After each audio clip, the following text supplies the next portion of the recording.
a lot of times I've had a bit of a brief from a record label or a manager who have said, we need a song like this.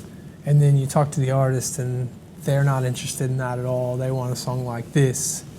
So I'll usually maybe play some reference tracks, you know, what kind of song, what's your favorite song, what sort of genre are we going for, hear what they really like and where I think they're trying to get to, and then try and like consolidate what they want and what the brief was and land somewhere in the middle. It's usually a bit of a spreadsheet in my head about what we need, which isn't really super creative, I guess, when you think about it. But in these situations where you've been hired as a writer-producer with an artist and a label that's already happening, you kind of got to just give them what they want, as opposed to, you know, an artist who isn't maybe signed yet and isn't quite sure. That's maybe a different start. It's like, well, we can do whatever we want.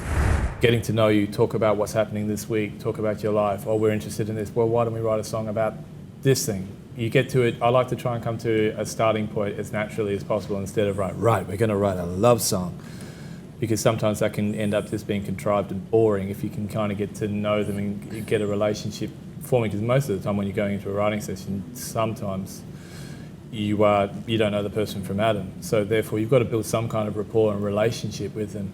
And once you break the ice and get to know them and get past that first point of uncomfortableness, I suppose, to get comfortable with each other, then you can really start talking about ideas. And that can be in a lyrical sense, that can be in a concept sense.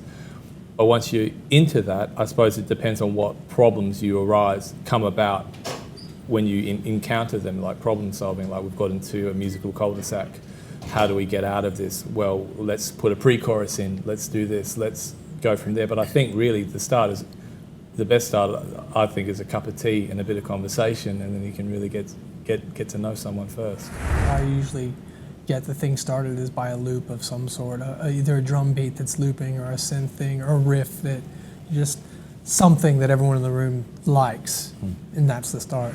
Sometimes for me, I get inspired by instruments. So if you play a piano, you'll play it like a piano. If you hit a synth, then you're going to play that like a synth. So you might come up with something different on the synth that you might not on the piano. They're keyboard instruments, but at the end of the day, they have their own skills and their own strengths that you will eventually use to, come up with something, come up with a riff, and you kind of have to go at that stage, I think, a little bit by instinct.